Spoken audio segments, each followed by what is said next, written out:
वाह, बहुत गैरत क्यों नहीं आती, गैरत क्यों नहीं आती। वो भाई हुजूर आए, बेटियां मुस्कुराई।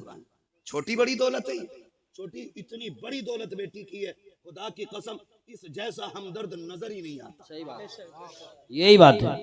इस जैसा हमदर्द नजर ही नहीं आता।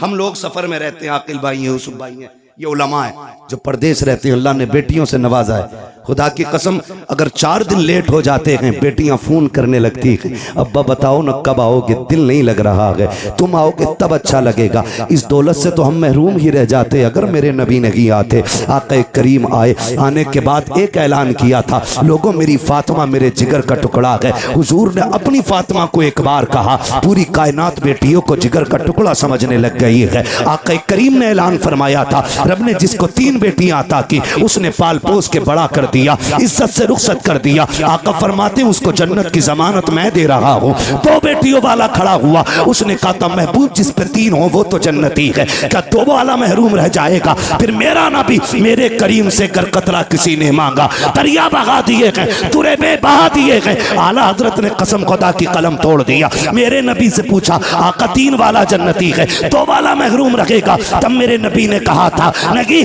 जिसकी 3 बेटियां वो भी जन्नती हैं, जिसको रब ने 2 बेटियां दी, पाल पोस के बड़ा कर दिया, इज्जत से रुखसत कर गया, वो भी जन्नती है। फिर एक वाला खड़ा हुआ, उसने कहा या रसूल अल्लाह 3 वाला भी जन्नती, 2 वाला भी जन्नती, मुझे तो एक बेटी मिली है। आका क्या मैं, मेरे नबी फरमाते हैं तू भी जन्नती है। फिर जब 3 वाला, 2 वाला, 1 वाला, तीनों जन्नती हो गए, फिर वो खड़ा हुआ जिसकी गोद में बेटी ना थी। तब उसने कहा या रसूल अल्लाह मुझ पे तो बेटी कोई नहीं। मेरे नबी ने फरमाया अच्छा 3 वाला भी जन्नती है, 2 वाला भी जन्नती है, जिसके पास एक बेटी है वो भी जन्नती। आगे आका कहते हैं जिस पे बेटी ना हो लेकिन बेटी की तमन्ना हो, इसी तमन्ना के साथ मर गया, मैं हाथ पकड़ के उसे जन्नत में दाखिल कर डालूं। नारे तकबीर, नारे रिसालत, नारे गौसियत, मसलके आला हजरत, फैज़ान आला हजरत, जश्न ईद मिलादुन नबी मुफ्ती हम्माद रजा साहिब क़िबला। सुभान अल्लाह, सुभान। तवज्जो है सारे लोगों की, इतनी बड़ी दौलत आका करीम जन्नत बांट रहे हैं, जन्नत हुजूर के सदक़े में मिल रही है। मैं खुल के कहता हूं जिसके घर में एक भी बेटी है ना, वो मेरे नबी के नाम का झंडा लगाए, बेशक मेरे नबी के नाम का झंडा लगाए। भाई मेरी तरफ पंखा ना कीजिएगा भाई, नुकसान देगा बाबू, पंखा उधर ही रहने दो। तवज्जो है ना, एसी वाला मसला मुकर्रिर का होता है, शायर का, ये जितना गर्म होता है उतना ही बंदों को ठंडा करता चलता है ना। एसी ठंडी हो जाए तो फिर हवा ठंडी नहीं होती है। तवज्जो है सारे लोगों की। चलूं आगे जी इरशाद। बेटियां हुजूर के सदक़े में मिली, हुजूर के सदक़े में ये रिश्ते।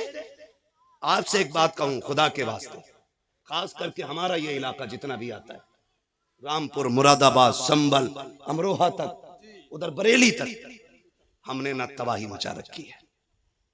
दिल के पपोले जल उठे सीने के दाग से, इस घर को आग लग गई घर के चिराग से। बाहर के झगड़े उतने नहीं थे जितने घर के हो गए। और याद रखिएगा बंदा पूरी दुनिया से लड़ सकता है लेकिन अपनों में आके टूट जाता है, अपनों से नहीं लड़ सकता। आप कहेंगे ये बात मैंने कैसे कर दी, बुरा ना माने, जिसके घर हम बेटी लेने जाते हैं ना वो भी हमारा अपना है या अपना होने वाला है, और जो बेटी लेने आया है ना वो भी हमारा अपना है या अपना होने वाला है। निकाह से पहले क्या कसाईयों वाली हरकत हमारी नहीं होती है? कसाई मीन्स बिरादरी मत लेना, मैं मजबूती दिल की मुराद ले रहा हूं इसमें। चलो इसकी जगह दूसरा जुमला बोलने, जल्लाद होते हैं हम लोग, जल्लाद होते हैं। 10 लाख देगा तो बारात आएगी, वरना जा अपनी बेटी की बारात कहीं से मंगा ले। मुझे बता हुजूर आए तो बेटियां पैदा होने के बाद कम से कम पैदा होते ही मार दी जाती थी, उनके पालने का तो एहसास नहीं था। जी जी। आज 20 साल की बेटी को जब आग लगाई जाती है ना तो सिर्फ एक बेटी नहीं मरती, कई खानदान मर जाते हैं। सिर्फ एक गाड़ी के लिए अगर बहू के गले में फांसी का फंदा डाला जाता है ना तो सिर्फ एक औरत का गला नहीं घुटता, कई खानदानों का गला घुट जाता है। क्यों? हुजूर बेटी बचाने आए हैं ना, और उम्मत की जिम्मेदारी थी बेटी की हिफाजत करती, और बेटी ही उम्मत ही बेटी की कातिल बन बैठी। आपके हमने तो किसी को नहीं मारा, चलो आपने अपना हाथ नहीं लगाया, अगर कोई गरीब गुर्बत की वजह से उसकी बेटी को कोई अपना नहीं रहा था और वो ट्रेन के आगे कूद के खुदकुशी कर लेता, तो बताओ इसके कत्ल में किसका हाथ है? कहीं ना कहीं हम जिम्मेदार नहीं है? नौजवानों जरा दिल पे हाथ रख के मेरी बात सुनो। मैं जन्नत बांटने नहीं आया, अलबत्ता हुजूर की बात आप तक पहुंचाने आया हूं। मेरा काम ही सिर्फ इतना है कि आका का पैगाम आप तक पहुंचाऊं, और ये जो सारी बात हम करते हैं हुजूर की बातों को आसान करके आप लोगों तक पहुंचाते हैं ताकि आप आसानी से समझ जाएं। तवज्जो है सारे लोगों की? जी जी इरशाद। क्या ये हकीकत नहीं है? लोग आते नहीं है मस्जिदों में, इमामों से पूछो, आके रात की तन्हाई में कहता तावीज दे दो। लोग आते रिश्ता करने के लिए लौट जाते हैं, पता नहीं क्या हो जाता। बेटी नेक भी है, खूबसूरत भी है, लेकिन इतना है मैं उसकी मांगी हुई गाड़ी नहीं दे सकता। अलबत्ता मेहमानों को इज्जत की 2 रोटी तो मैं भी खिला देता हूँ। खुदा की कसम कमी कहीं नहीं रखी जाती है। हमारे खानदानों के इख्तलाफात, हसद की आग इतनी लगी रहती है। जहाँ किसी की बेटी की रिश्ते की बात आई, करवट वाला पता लगाता कहाँ के लोग आए थे, कहा फला जगह के। क्या हुआ कि 5000 रुपए दे गए अपना के, तो इतनी फिक्र उसको नहीं होती है जिसके घर रिश्ता हो रहा है, जितनी पड़ोसी को होने लगती है। कहता नंबर पता करो, नंबर निकालो, ढूंढ के नंबर निकाल के कहता यार तुम ही आए थे कल लड़की देखने? कहा हाँ आए तो थे। कहा तुम्हें कुछ और पता चला? कहा क्या? कहा बस रहने दो, अगर नहीं पता तो हम क्या बताएं। इतनी सी बस एक तीली दिखाने की जरूरत होती है। गरीब की बेटियों की हसरतें सीने में दब के रह जाया करती हैं। हद तो तब हो जाती है जब बारात आने में 8 दिन रह जाते हैं, या बारात वाला दिन होता है, खानदान से फोन चला जाता है, मोहल्ले से फोन की घंटी बज जाती है, बारात लेके तो आ रहे हो, लेकिन याद रखना यहाँ तुम्हारे लिए कोई इंतजाम नहीं है, रुसवाई हो जाएगी। इतने जुमले होते हैं, खुदा की कसम पलट के फोन आता है, लड़के वाले कहते हैं सुनो जी बारात नहीं लेके आ रहे हैं, अपना इंतजाम कोई और कर लो। बेटी का बाप रो के कहता है कोई खता हो गई हो तो बताओ, कोई कमी आज तक की हो तो बताओ। सुनो तुम आए थे, हमारे पास 5000 का इंतजाम था, हमने 5 का कर्जा लेके तुम्हारी मेहमान नवाजी की थी। तुमने हमसे 10 लाख मांगे थे, मेरे पास 5 लाख थे, मैंने बेटे के हिस्से की जमीन बेच करके तुम्हें 10 लाख दिए थे। बताओ तो सही किस जगह पे औकात से बढ़ करके तुम्हारे लिए नहीं कहा, नहीं किया। खुदा की कसम जब बाप रो के इतना कहता है, सामने वाला बंदा साफ कह देता बारात नहीं लानी है, हमें आना ही नहीं है, तुम जो चाहो करो। मुझे बताओ तो सही तेरी एक फोन की घंटी ने किसी की जिंदगी में आग लगा दी है, किसी बाप की जिंदगी भर की खुशियों को तबाह कर दिया है। और ये तो बाप का दर्द है, उस बेटी के दर्द को कौन समझेगा जिसके हाथों की मेहंदी लगी की लगी रह गई, जिसके बदन पर सुर्ख जोड़ा चढ़ा था लेकिन निकाह तक ना पहुंच सकी है। कौन समझेगा उस बेटी के दर्द को जिसने अपने जीते जी अपने आप को बेवा महसूस किया हो। और तुम्हें खुदा का वास्ता अगर किसी का दिल दुखाया इस तरह, दुनिया का तावीज तो क्या पीर गले में लटका लेना, कुछ नहीं हो सकता है। अगर सुकून चाहते हो टूटे दिल जोड़ दो, खुदा तुम्हारे रिश्ते अपनी रहमतों से जोड़ डाले। नारे तकबीर, नारे रिसालत, नारे गौसियत, मसलके आला हजरत, जश्न ईद मिलादुन नबी, उलमाए अहले सुन्नत। सुभान। हुजूर बेटियां बचाने आए हैं, बहुत अच्छा पैगाम बचाने आए हैं। वो हमने बेटियों के ही गले काट दिए। आज उसके आगे बेटी है, कल तेरे आगे भी बेटी होगी, कल तेरे आगे भी बेटी होगी। मैं खुल के यूसुफ भाई कहता हूं, दूसरों की बेटी पे सितम करो और ख्वाब देखो मेरी बेटी रानी बने, हो ही नहीं सकता। उसूल याद रखो, तुम दूसरे की बेटी को इज्जत दो, अल्लाह तुम्हारी बेटी को इज्जत अता फरमाएगा। बेशक ये उसूल है, तुम दूसरे की बेटी को इज्जत दो, अल्लाह तुम्हारी बेटियों को इज्जत अता फरमाएगा। कितना अजीम रिश्ता दिया रब ने। हुजूर आए, खुदा की कसम बेटियों वाली दौलत मिल गई। और मेरे आका तो कभी अपनी शहजादी को देख के खातून जन्नत को फरमाते थे फातिमा उम्मी बाद उम्मी, फातिमा मेरी माँ के बाद मेरी माँ है। यानी आका फरमाते थे मेरी माँ के बाद अगर किसी ने सबसे ज्यादा मुझसे प्यार किया है तो मेरी फातिमा ने प्यार किया है। सुभान अल्लाह माशाअल्लाह। ये हुजूर फरमाते थे मेरी फातिमा मेरी माँ के बाद मेरी माँ, यानी कि जो ख्याल मेरी माँ ने मेरा रखा था उसके बाद मेरी फातिमा ने मेरा ख्याल रखा। खुदा की कसम माँ के बाद अगर किसी लहजे में माँ का प्यार दिखता है ना तो वो बेटी का लहजा होता है। माँ के बाद अगर किसी को फिक्र होती है ना तो वो बेटी को होती है। गलत नहीं कह रहा हूं, लिख लो मेरे भाई। आज बीवियों के लिए मैं बुराई नहीं कर रहा हूं बीवियों की, इस्लाम ने औरत को भी हक दिया, माँ को भी हक दिया, बहन को उसका हक दिया। इस्लाम से बेहतर तो कोई भी धर्म का दावा करने वाला वो इंसान को हक इंसानियत का दे ही नहीं सकता, दे ही नहीं सकता। आज बकवास कर रहे हैं इस्लाम ने औरत को हक नहीं दिया। मैंने कहा बेगैरत, तुझे तो एक हक मिला है, मगर इस्लाम ने बेटी को दो दो जगह हक दिला है। बाप के घर भी बेटी का हक है बेशक, और शोहर के घर भी बेटी का हक है। बेशक, इतनी इज्जत है किसने दी? इस्लाम ने। इस्लाम ने इतनी इज्जत बख्शी। भाई सुने गौर से, बेटी के रिश्ते बड़े अजीम होते हैं। आपसे इतनी गुजारिश है, छोटी सी बात, भले उम्र एक कम कर लेना, लेकिन बेटी को उसका हक दे के मरना। बेशक, बेटी को उसका हक दे के मरना। हम बड़े सितमगर लोग हैं, हम बड़े जालिम हैं। बेटी पैदा होना, मुंह उतर जाए, मुंह उतर जाए, क्या हुआ, ये तो पराए घर चली जाएगी। अब्बा कह रहा है बात बात में, कब टूट गया ना, सही से काम करे कर, पराए घर जाना है। बर्तन अगर मैला रह गया, माँ कहती है सही से बर्तन धोया कर, पराए घर जाना है। कितनी बार उसे अजनबी होने का एहसास दिलाते हो यार, कितनी बार रुलाते हो उसे जिंदगी में। क्या वो ये नसीब लेके नहीं आ सकी कि उसे कोई अपना भी कह सके? बाप के घर उसे पराए घर वाला कहा जाता है। और जब 18 साल बाप की नौकरी करके ससुराल जाती है, वहां कोई कमी हो जाए तो कहती है पराए घर से आई है। क्या दिया तुमने यार, क्या दिया तुमने उसे? एक हवेली का हक न दे सके।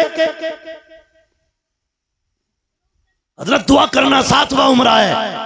बेटी को क्या दिया? का कुछ नहीं जी, आग लगे तेरे सफर में। बेटियों का हक खा के हज करने जा रहा है, अल्लाह मुंह पे मारेगा ऐसी इबादतें। वो कहेगा बंदे का हक अदा नहीं किया, मेरा हक अदा करने आया। लाजिम है आप पे, आप बेटी का हक दे के जाओ, वरना इतना जरूर कर लेना, कम से कम 16 कमरों वाली हवेली में एक छोटा सा कमरा बेटी के नाम कर जाना। सोच रहे हैं ना मैं क्या कह रहा हूं? 20 कमरे की हवेली में एक छोटा सा कमरा बेटी को दे जाना, ताकि कल तेरे इंतकाल के बाद अगर वो आए तो अपना हक समझ के हवेली में पैर रख सके। भाई और भाभी की इजाजत की मोहताज ना हो। खुदा की कसम, बेटियां तब नहीं टूटी जब बाप का आंगन छोड़ के परदेश गई हैं। बेटियां तब टूट जाती हैं जब उन्हें मैके आने के ताने मिला करते। कहां के इंसान है हम? कितनी इंसानियत हमारे बीच में? मुझे बताएं, अपनी बहन रोते हुए दरवाजे से जाए तो फिर तुझे इंसान कहलाने का हक किसने दिया? एक कमरा बेटी को दे के जाना, वरना कई बहनें रो के कहती हैं 7 साल हो गए भाई बुलाने नहीं आया। अब्बा थे तो मैं हर 8 दिन में, महीने में चली जाती थी। जब से बाप का जनाजा उठा है मैं तो मैं कहीं भूल गई। क्यों? क्योंकि हमें दौलत प्यारी हो गई, रिश्ते प्यारे नहीं रहे। खुदा का वास्ता यार, बहनों के साथ ये सितम न किया कर। क्या बिगाड़ा बहनों ने हमारा? क्या बिगाड़ा? यही कि 18 साल बिना तनख्वाह के हमारे वक्त पे कपड़े धुलती रही, बगैर कहे हमें बिस्तर बिछे मिलते रहे। ये कसूर था बहन का कि जब भी तू परदेश से आया कभी तुझे ठंडा खाना नहीं खाने दिया। ये खता थी बहन की। बहनें कहती रही मेरा भाई यूसुफ आता होगा, मेरा भाई आकिल आता होगा, मैं उस वक्त रोटी पकाऊंगी जब ये दस्तरखान पे बैठेगा। बता इतनी फिक्र कौन करेगा? उसके लिए तुमने बहन छोड़ दी जो पका के रख के कहती किचन से निकाल के खा ले, जो कहती मुझे वक्त नहीं है, तू लेट आया, खाना मैंने वक्त पे बनाया था। उसके लिए बेटियां छोड़ दी। बदलो यार अपने आप को। खुदा की कसम, बहुत बड़ी नेमत हुजूर के सदके में बहन की शक्ल में मिली है, बहुत बड़ी दौलत बेटी की शक्ल में मिली है। और मैं तो खुल के कहता हूं, जिसने आजमाया ना हो आजमा लेना। जाओ तुम्हारी मर्जी करे, 8 दिन के लिए दिल्ली, मुंबई या दुनिया के किसी कोने में घूमने के लिए चले जाओ। फिर जब पलट के आना, जानबूझ के ताखीर से घर पे आना, 1 बजे 2 बजे रात को आना। बेटी अगर समझदार हो चुकी है, आके दरवाजे पे खड़े होकर कुंडी खटखटाना। मैं अल्लाह की इज्जत की कसम खा के कह सकता हूँ, सबसे पहले दरवाजे पे दौड़ के आने वाली जात जो होगी वो तेरी बेटी की जात होगी। सबसे पहले आवाज देने वाली जो जात होगी वो तेरी बेटी की आवाज होगी। और अगली बात सुन लो, रात के 1 बजे आना, कहना बेटी भूख लगी है, खुदा की कसम कितनी भी तुझे भूख लगी हो, कहना जल्दी कर ठंडी रोटी लेके आ। वो कहेगी अब्बा भी धक्के खा के आया है, परदेश से आया है, क्या घर आके भी ठंडी रोटी खाएगा? वो तेरी बेटी तुझे ठंडी रोटी नहीं खिलाती है क्योंकि तू उसका बाप है। तो तुम्हारे दिलों पे कैसे पत्थर लग जाते हैं कि जायदाद बेटों को दे जाते हो, बेटियों को तुम महरूम कर जाया करते हो। क्या बेटियों का रिश्ता तुमसे नहीं है? खता क्या है बेटी की? क्या वो बेटी है इसलिए उसको छोड़ा जा रहा है? वो मर्द नहीं है? कहा नहीं जी, बेटियां पराए घर जानी है, बेटा अपने घर रखेगा। याद रखिएगा, बेटा अगरचे बुढ़ापे का सहारा होता है, लेकिन बेटियां माँ बाप के लिए आखिरत का सहारा हुआ करती हैं। सुभान अल्लाह माशाअल्लाह। बदले अपने रवैये। और मुझे बात याद आ गई, अच्छा पैगाम। वक्त भी मुकम्मल हो चला है, आखिरी बात कह के बस मैं बात खत्म कर लूं। अल्लाह आपको सलामत रखे। और बोलिए। सुने बहुत गौर से, बात पुरानी है लेकिन बरमहल कह रहा हूं जी इरशाद। बहुत गौर से मेरी बात सुने। कभी कभी ना बेटियां वो कर देती हैं जो बेटे नहीं कर पाते। कभी कभी बेटियां वो कर देती हैं जो बेटे नहीं कर पाते हैं। अगर आप सोचे कि मैं बेटों की बुराई कर रहा हूं तो मैं भी बेटा हूं, आप भी बेटे। मैं रवैये बता रहा हूं, जी जी जी, रवैये बता रहा हूं, वरना बेटा तो अब्दुल कादिर जिलानी जैसा हो तो लाके दिखाओ। सुभान अल्लाह। आलम अरवाह में भी वली है, माँ के शिकम में भी वली है, और दुनिया में आने के बाद भी वली है। बेशक। जिसके तीनों दौर विलायत के, मगर प्रदेश जाते जाते माँ ने हाथ फैला दिया। अब्दुल कादिर जी अम्मी हाथ ला रख दिया। क्या बात है, एक वादा करके जा, कभी झूठ नहीं बोलना, झूठ नहीं बोलना। बात देखने में छोटी है लेकिन गहराई में जाओ तो बहुत बड़ी बात थी। हाथ पे हाथ रख दिया। मां जानती थी आगे डांकू मिलने वाले, ये भी जानती थी कि अब्दुल कादिर के पास उन्हें सोना नहीं मिलेगा। मां ने कहा झूठ नहीं बोलना।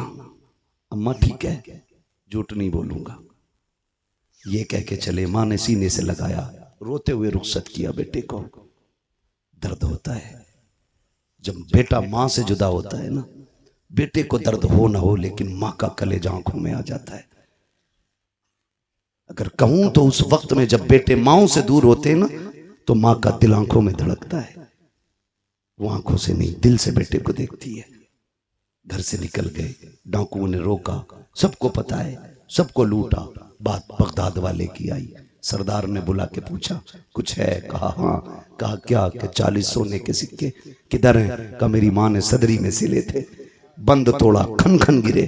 डाकू के सरदार ने कहा इतना सोना सच बोल के तुमने लुटवा दिया, झूठ बोल देते तो बच जाते। मेरे गौस पाक ने फरमाया घर से चला था, मेरी माँ ने कहा था झूठ ना बोलना। अगर मैं झूठ बोल देता मेरी माँ से किया हुआ वादा टूट जाता। माँ के वादे पर हजारों सिक्के कुर्बान, लेकिन माँ का वादा झूठा नहीं करना है। तड़प गया सरदार। उसने कहा कैसा बच्चा है, कैसा बच्चा है, हम खुदा का वादा भूल गए, तू माँ का वादा याद किए हुए है। तू है कौन? का मैं हसनी हुसैनी सैयद हूं, कदम पकड़ लिए तेरी नस्ले पाक में है। बच्चा बच्चा नूर का, तू है ऐने नूर तेरा सब घराना नूर। नींद लगने लगी है? नहीं लग रही ना? तेरा सब घराना नूर का। उसने कहा हाथ बड़ा, फिर तौबा करा। कहा क्यों? कहा अगर तू इतना सच्चा है तेरा खानदान कितना सच्चा होगा। फिर तौबा की। खुदा की कसम जब उसने तौबा की तो सारे चेले आ गए। उस्ताद जी चोरी साथ की थी, फिर जन्नत में साथ जाना है, जन्नत में भी साथ जाना। और ये बगदाद वाले का कमाल था, जिसे तौबा कराते थे खाली जन्नती नहीं रब का वली बना दिया करते थे। फरमाया गया जितनों ने हाथ पे तौबा की थी उस दिन अल्लाह ने सबको ही वली बना दिया, सबको ही वली बना दिया। सर भला कोई क्या जाने के है कैसा तेरा, औलिया मलते हैं आंखें वो है तलवा तेरा। अलहमा कहर है गौस वो तीखा तेरा, मर के भी चैन से सोता नहीं मारा तेरा। चलूं आगे तो ख्वाहिश है और बोलिए।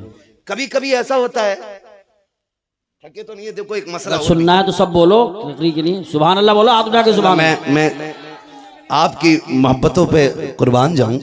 मुझे प्रधान जी ने बताया और हमारे अब्दुल भाई ने बताया कि पूरे गांव को बड़ी बेकरारी से इंतजार था। तो मैंने कहा प्रधान जी आज रब ने आपके दस्तरखान पे टुकड़े रखे थे, आ गए। फर्क इतना है, दस्तरखान तुम्हारा है, रिस्क हमारे हिस्से का था, बेशक। खा लिया है। ठीक है जी, तवज्जो है सारे लोगों की। मैं थोड़ी देर बढ़ा दे रहा हूं बात, अल्लाह आपको सलामत रखे। मसला ये भी है प्रधान जी कि मुझे कल भी कहीं बोलना है, किसी को इतना न चाहो कि दम निकल जाए, है ना। अल्लाह आपको सलामत रखे। तवज्जो है सारे लोगों की। बात बढ़ाऊं जरा, कह दे या रसूल अल्लाह। या रसूल। मैं बात अर्ज कर रहा था, कभी कभी बेटियां वो कर जाती हैं जो बेटे नहीं कर पाते। क्या आप देखें, माँ बाप बूढ़े हुए, खांसने लगे, बहू ने क्या कहा, देखो जी जब ये खांसती है ना तुम्हारी अम्मा तो हमें पलटी होती है, क्या करने का, इनको इतनी दूर कर दो कि मुझे खांसी की आवाज ना आए। तो बेटा चूंकि आजकल है बीवी का गुलाम, मैं नौजवानों एक बात कह दूं, वो औरत जो तुम्हें तुम्हारे मां की फर्माबरदारी से अलग ना करे, उसकी इज्जत में कमी मत करना। और जो बीवी तुम्हें तुम्हारे माँ बाप से अलग करने पे तुल जाए, फिर उसके साथ कोई रहम ना करना। इसलिए कि बीवियां 1000 मिल सकती हैं, माँ बाप दोबारा नहीं मिल सकते हैं। बेशक बेशक। और मैं तो बहन बेटियों से कहूंगा, जिसकी भी बहन हो तो मेरी भी बहन हो, किसी की बेटी हो तो मेरी भी बेटी हो। मैं तो ये कहूंगा, तेरी जन्नत तेरे शोहर के कदमों में है और उसकी जन्नत मां के कदमों में है। तुझे अपनी जन्नत बचानी है ना, तो उसकी जन्नत को दूर ना करना। तू अपनी जन्नत की फिक्र कर, शोहर की जन्नत की भी फिक्र कर, वरना खुदा की कसम माँ इतनी बड़ी दौलत है, जब माँ चली जाए ना तो भरे घर खाली लगते हैं, भरे घर खाली लगते हैं। आसान लगता है ना, इसकी माँ नहीं है कहना। कभी यतीम से पूछो माँ बाप क्या होते, कभी उससे पूछो जिसके सर पे माँ का साया ना हो, घर कैसा लगता है। कसम खा के कह सकता हूं मैं, उम्र 70 साल हो गई हो, 80 हो गई हो, बाल सफेद हो गए हो, और फिर भी पूछो अम्मा याद आती है, वो भी रो के कहेगा आज भी लगता है जैसे चौखट पे उसे मेरा इंतजार है। आज ना मैं नौजवान बैठे मेरे सामने, अम्मा कहती है ना जरा जल्दी आ जाया कर, सुन तू इकलौता है, कोई नहीं है तेरे सिवा। कहता कम भौंका कर, मैं दोस्तों के साथ था दुश्मनों के नहीं। ये जुमले हमारे होते हैं। अम्मा को बड़ी फिक्र होती है, बड़ी फिक्र होती है औलाद की। उससे कभी गुस्से में बात ना करना यार, उसका दिल टूट जाता है। एक माँ बड़ी हसरतों से औलाद को पालती है, उससे बेवा की परवरिश का तो कोई जवाब ही नहीं। मां बन के भी हक अदा करती है, बाप बन के भी वही हक अदा करती है। कभी भी उल्टे लहजे में बात ना करना। वो अगर तुमसे कहती है ना देर हो गई है जल्दी आ जाया कर, तुम कहते हो नहीं नहीं दोस्तों के साथ था, कसम खा के कहता हूं तुम दोस्तों के लिए मां को छोड़ रहे हो, दोस्तों के लिए मां को छोड़